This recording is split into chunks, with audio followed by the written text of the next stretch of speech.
Здравейте! Намираме се в София, квартал Редута. Фокусът на днешното видео ще е една подпорна стена, като тя е само част от проблема. Над нея се намира триетажна къща, която няма да покажем, за да запазим спокойствието на собствениците. Като целият проблем се изразява в това, че къщата, подпорната стена и въобще целият терен се намират в активна свлачищна зона. Под нас, реално в петата на свлачището, от топлофикация преди години са изкопали колектори, с което допълнително са подсекли петата на свлачището и са го активизирали. Това, което ние сме направили, за да стабилизираме горната триетажна постройка, е монтаж на 22 броя микропилот, т.е. циментови инжекции под налягане и допълнително армиране на почвата с арматурни пръти 22 номер. Като вече преминаваме на фокуса на видеото, което е подпорната стена до мен.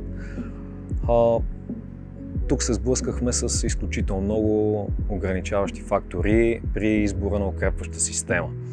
Както споменах, има колектори в близост до стената, нямаме право да насипваме почва, нямаме право да изравняваме терена и да вкарваме тежка техника под стената.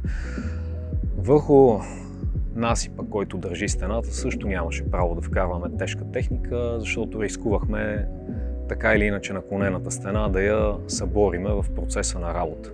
Единственият вариант, който остана като възможен технологичен, предвид всичките ограничения, е монтаж на 15 броя отново инжекционни микропилоти до здраво дълбочина 2,53 и монтиране към тях на стоманени подкоси.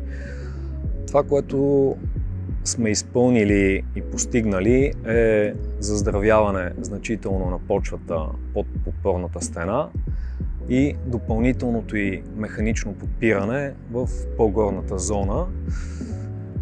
Направили сме и частично допълнително дрениране на стената, което би трябвало да спре изцяло движенията на къщата. Разбира се, както почти за всеки наш проект, ще се проведе мониторинг.